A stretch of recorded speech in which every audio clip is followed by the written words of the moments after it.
मैं एक सैनिक का बेटा हूँ, किसान का बेटा। सुन लो, हमने पाकिस्तान के 2 टुकड़े किए, आपने क्या किया? पाकिस्तान से मार खाई। अरे सुनिए तो सही, 71 की लड़ाई में, एक मिनट बैठिए, बैठिए नेताजी, क्या बात कर रहे हो आप लोग? आपको कोई नॉलेज नहीं है। 1 लाख की फौज को पकड़ा बांग्लादेश, हमने बैठ जाइए आप, आपको कोई नॉलेज नहीं है। हिंदू मुसलमान करते हो, हिंदू मुसलमान करते हो। मराठों की फौज का सेनापति इब्राहिम गांधी का मारना। अस्सलाम वालेकुम रहमतुल्लाहि वबरकातुहू। वेलकम बैक टू नदानी एक channel. This is Irfan Ali from India. और आप सभी कैसे हैं? उम्मीद करता हूँ आप सभी बहुत अच्छे होंगे। मैं भी अल्हम्दुलिल्लाह बहुत अच्छा हूँ। तो आज का वीडियो है संसद भवन से, जिसमें काफ़ी इतिहास के बारे में चर्चा हुआ है। इसरो और बोकारो स्टील प्लांट से लेकर कई सारे ऐसे कामों के बारे में चर्चा हुई है, जिसमें गांधी जी, नेहरू जी और राजीव गांधी, इंदिरा गांधी जी देश के लिए क्या क्या बलिदान दिए हैं, इस बारे में चर्चा हो रही है। और इस बहस में वो चीज़ें याद दिलाई गई हैं बीजेपी को और माननीय प्रधानमंत्री मोदी जी को कि देश ने क्या किया आज़ादी के बाद और देश के लिए क्या किया गया, जो आज आपसे नहीं हो रहा है और कर भी नहीं पाएंगे। तो वीडियो बहुत मज़ेदार होने वाली है और बहुत ही नॉलेजेबल होने वाली है।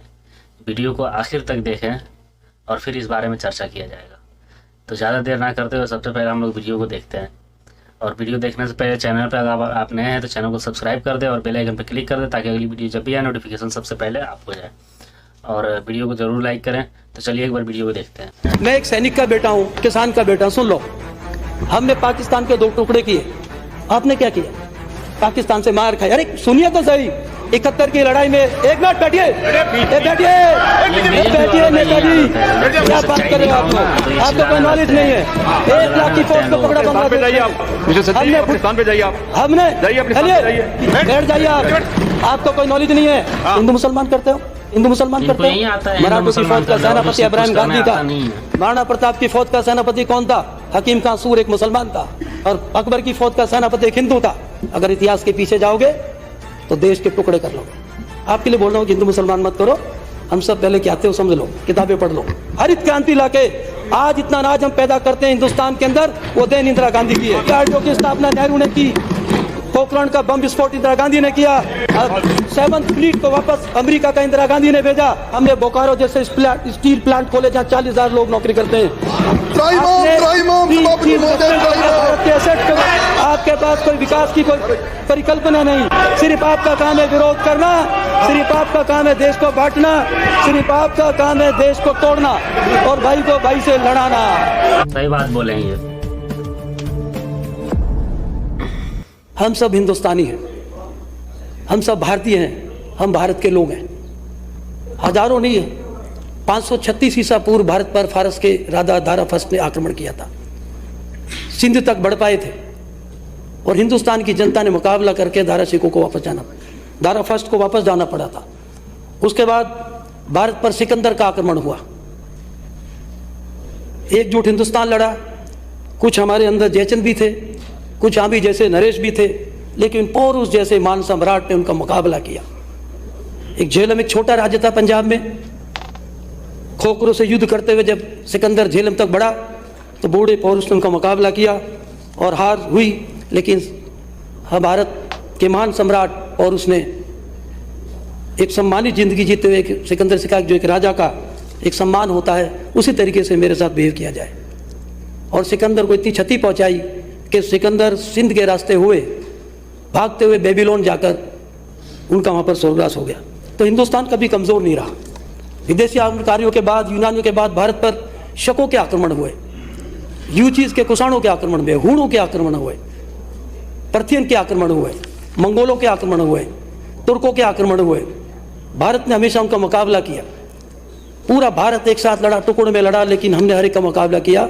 और जो हूण हम पर विदेशी जाति, जो शक और सितीनियन हिंदुस्तान पर आक्रमणकारी ट्राइब्स थी, वो हिंदुस्तान की भारत माता की गोद में आके भारतीय लोगों में शामिल हो गए। और फिर जब भी इस भारत माता के यहाँ इतना प्यार मिलता है, जो भी विदेशी आक्रमणकारी आया और वो यहाँ पर रह के इसी भारत की संस्कृति में घुल मिल गया, उसने हर विदेशी का मुकाबला किया। हम हिंदुस्तान में अगर हम आज आपस में बढ़ते रहेंगे, कोई हिंदू रहेगा, कोई मुसलमान रहेगा, कोई सिख रहेगा, तो हमारा देश कमजोर होगा। सही बात बोले हैं। 1857 के अंदर मंगल हकीकत पांडे के बात बोले नेतृत्व में बैरकपुर की क्रांति और मेरठ की मिटनी हुई, गदर हुआ। बहादुर शाह जफर के नेतृत्व में, मुसलमान राजा के नेतृत्व में हम सब हिंदुओं ने, बल्लभगढ़ के जाटों ने, दादरी के गुजरों ने और रेवाड़ी के अहीरों ने मिल के लड़ाई लड़ी। और एक बुड्ढो ज्ञान सीख लो भाइयों, कुछ सोच लो भारत कैसे बना है। आएंगे हम, सरदार पटेल पे भी आएंगे। भारत बना, हमने लड़ाई लड़ी। बैठो तो सही भाई साहब, अरे थोड़ा देर बैठ लो, ज्ञान ले लो। शक भी हिंदू बन गए, मेरा गोत्र खून है, हम भी हिंदू बन गए, सब शामिल हो गए। आपके लिए बोल रहा हूँ कि हिंदू मुसलमान मत करो, हम सब पहले क्या आते हो समझ लो, किताबें पढ़ लो। आगे 1957 में हम क्रांति में हार गए। सबने मिलकर देसी रियासतों ने, झांसी की रानी हो, तात्या टोपे हो, राव नाहर सिंह हो, उमराव सिंह भाटी हो, राव तुलाराम हो, सब ने मिलकर दिल्ली के बूढ़े बहादुर शाह जफर को देश का राजा बना दिया। दिल्ली मुगल सल्तनत सिर्फ दिल्ली शाहजहाँपुर के आसपास थी। हम लड़ाई हार गए। 1857 से लेकर 1947 तक 90 साल के बाद देश आज़ाद हुआ। चंद्रशेखर आजाद, ऊधम सिंह, भगत सिंह, नेताजी सुभाष चंद्र बोस, लाला लाजपत राय, पंडित राम प्रसाद बिस्मिल, अशफाक उल्ला खां, सब हिंदुस्तानियों ने मिलकर लड़ाई लड़ी। हिंदू हो, मुसलमान हो, सिख हो, ईसाई हो, राजगुरु सुखदेव, और हिंदुस्तान को आज़ाद कराया। अंग्रेजों ने हमें टूटा भारत दिया, भारत के 2 टुकड़े कर दिए, क्या हालत कर दिया, पाकिस्तान जैसा एक नया देश बना दिया। 14 अगस्त को देश की जनता की अदला बदली हुई। राज तो बदले लेकिन जनता भी बदली। हिंदू उधर से इधर माइग्रेट हुए और मुसलमान धर्म के नाम पर 2 देश बन गए। लेकिन इतना नेतृत्व मजबूत था भारत का कि 3 करोड़ की आबादी को नेहरू जी और सरदार पटेल के नेतृत्व में उनको सही जगह पर बसाया गया। और सरदार पटेल ने 600 से ज़्यादा रियासतों को इकट्ठा करके अखंड भारत दिया। वो भी हमारी कांग्रेस पार्टी के अध्यक्ष थे और भारत के पहले गृह मंत्री, उप प्रधानमंत्री थे। आप एक मिनट, आपके पास कोई नेता नहीं। सरदार वल्लभ भाई पटेल, ये देश जो दिया है सरदार पटेल ने दिया है। सभापति महोदय, ये मुल्क जो दिया, जो हिंदुस्तान दिया, जो भारत दिया है, ये सरदार पटेल की देन है। सरदार पटेल की वजह से, पंडित जवाहरलाल नेहरू की वजह से देश की तरक्की हुई। सही बात है। एक मिनट, राठौड़ साहब बैठिए। नो, कोई विभाजन नहीं। आपने, सरदार पटेल कांग्रेस के गृह मंत्री थे, नेहरू जी के नेतृत्व में देश के एकीकरण किया, प्री-विपर्स बंद किए, राजाओं को जोड़ के भारत को बनाया। पहली बार इतना बड़ा हिंदुस्तान दिया, कश्मीर से कन्याकुमारी तक हिंदुस्तान। बंटवारा जो किया उसमें अंग्रेजों ने किया। और हिंदुस्तान के जो राजनीतिक लोग थे, जो आज आप लोग आपस में कांग्रेस बीजेपी कर रहे हो, हिंदुस्तान की हार अगर पानीपत की लड़ाई में मराठों के साथ गद्दारी नहीं होती, मराठों की फौज के हिंदू मुसलमान करते हो, मराठों की फौज का सेनापति इब्राहिम गांधी था, महाराणा प्रताप की फौज का सेनापति कौन था? हकीम खां सूर, एक मुसलमान था, और अकबर की फौज का सेनापति एक हिंदू था। अगर इतिहास के पीछे जाओगे तो देश के टुकड़े कर लोगे। सरदार वल्लभ भाई पटेल ने कश्मीर को हिंदुस्तान में कबायली फौज के साथ में कंगन में मुस्लिम गुजरों की फौज बना के पाकिस्तान के कबायलियों को खदेड़ा। लिखा हुआ है, जाके पढ़ो आईने कश्मीर के अंदर। सरदार वल्लभ भाई पटेल ने निज़ाम हैदराबाद को भारत में शामिल किया, जूनागढ़ को भारत में शामिल किया, सारी देसी रियासतों को जोड़ के एक हिंदुस्तान बनाया। वो भी एक किसान का बेटा था। जो हमको हमारे शहीदों ने, हमारे उन क्रांतिकारी, उन नेताओं ने जो एक सुंदर हिंदुस्तान दिया है, उसको हम हिंदू मुसलमान में नहीं बांटे, उसको हम सिख ईसाई में नहीं बांटे। हम सब हिंदुस्तानी हैं। ये कांग्रेस बीजेपी मत बांटो। आज से 1947 पहले, 80 से पहले बीजेपी नहीं थी। सदियों का हिंदुस्तान है, हमें आगे भी चलना है। हमें जब तक हिंदुस्तान को कायम रखना है, हमारे मतभेद हो सकते हैं, आप लोग हमारे बात करें, वो भी अपनी बात आपस करें। में मतभेद नहीं होने चाहिए। यदि बजट पे मान्य नहीं चाहिए किसी भी। बैठ जाइए आप, आपको कोई नॉलेज नहीं है। आप अटल बिहारी वाजपेयी जी का 77 का भाषण पढ़ो। कहां पर गए आप कभी? अफगानिस्तान, विदेश मंत्री थे। क्या कहा था उन्होंने अफगानिस्तान के पार्लियामेंट में? कनिष्क होटल के अंदर ठहरे थे। गए हो कभी अफगानिस्तान?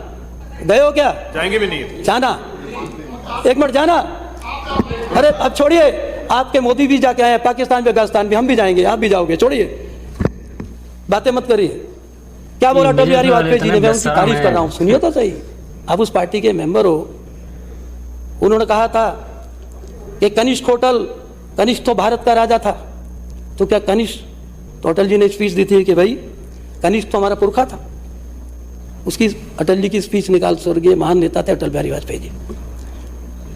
कनिष्क अफगानिस्तान का भी पुरखा था, और कनिष्क की राजधानी मथुरा और पुरुषपुर पेशावर पाकिस्तान में भी है। तो कनिष्क की तारीफ की कि हमारे पूर्व के एक थे, धर्म बदल गया तो क्या हो गया, पूर्वज तो हमारे एक ही थे। उसकी भाषण सुना अटल जी का। अटल जी ने, हमने पाकिस्तान के 2 टुकड़े किए, आपने क्या किया, पाकिस्तान से मार खाई। अरे सुनिए तो सही, 71 की लड़ाई में, एक मिनट बैठिए, बैठिए नेताजी, बैठे, सभापति महोदय को बैठाइए, मैं इनको ज्ञान दे रहा हूँ, सभापति महोदय को बैठाइए। अरे बैठिए यार, हाँ बैठे प्लीज, सुनिए। 71 की लड़ाई में इंदिरा गांधी ने पाकिस्तान के 2 टुकड़े किए, वो कांग्रेस की प्रधानमंत्री दुर्गा थी, अटल जी ने दुर्गा बोला, दुर्गा।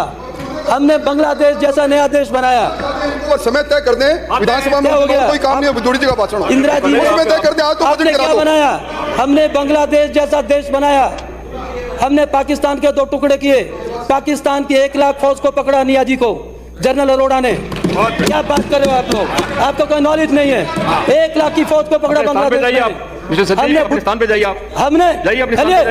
हमने भुट्टो को बुलाया शिमला समझौता करने के लिए, आपने मुशर्रफ को यहाँ पर बुलाया, करगिल कराया, शहीदों की कुर्बानी की, किसानों की जाने की। आपके परिवार में कोई फौज में नहीं होगा, आपको सैनिकों की क्या चिंता, जो इधर बैठे किसान के बेटे, एक तो खेती में काम करता है और एक देश पे जान देता है। अब होली दिवाली नहीं मनाते, हर देश की रक्षा करते हैं। आप बार बार हिंदू मुसलमान सिख ईसाई करते रहोगे, देश को बांटते रहोगे, देश को तोड़ते रहोगे। आप अपने नेताओं की बातों को याद रखो कि जिन्होंने देश को बांटा है। इंदिरा गांधी जी ने सिक्किम को सही कहा इन्होंने, वीडियो को आप लोग देखें, एक एक बात बहुत फैक्ट बोली है इन्होंने। और ऐसे सांसद होने चाहिए, ऐसे सांसद होने चाहिए जो विधानसभा में और संसद भवन में जाके इन लोगों को आईना दिखाएं कि इतिहास क्या रहा है इस देश का, इतिहास में क्या क्या हुआ और कैसे हुआ। और इनका तो काम ही है सिर्फ बरगलाना, कोई अगर सच बोलता है तो उसको बरगला दो, झूठा साबित करने की पूरी कोशिश करते हैं ये लोग। ये देश को उस धरातल पर लेके चले गए हैं कि कुछ कहा नहीं जा सकता है, सिर्फ इसलिए कि इन लोगों का सत्ता बची रहे। सिर्फ कुर्सी के लिए देश को इन लोगों ने बर्बाद कर दिया। देश ने कई सारे कांड देखे हैं इनके सत्ते में, चाहे हाल फिलहाल का भी ये ले लो, मेवात का मामला ले लो, मथुरा से लेकर हर जगह हजारों ऐसे आपको कांड मिल जाएंगे जो इनके सत्ता में सिर्फ और सिर्फ 9 सालों में ये हाल हुआ है। तो वीडियो आप लोगों को कैसा लगा कमेंट में अपनी राय जरूर दें, वीडियो को लाइक करें और चैनल पर नए हैं तो चैनल को सब्सक्राइब करें और बेल आइकन पर क्लिक करें ताकि अगली वीडियो जब भी आए नोटिफिकेशन सबसे पहले आपको जाए। तो चलिए मिलते हैं अगली वीडियो में इंशाल्लाह। खुदा हाफिज़।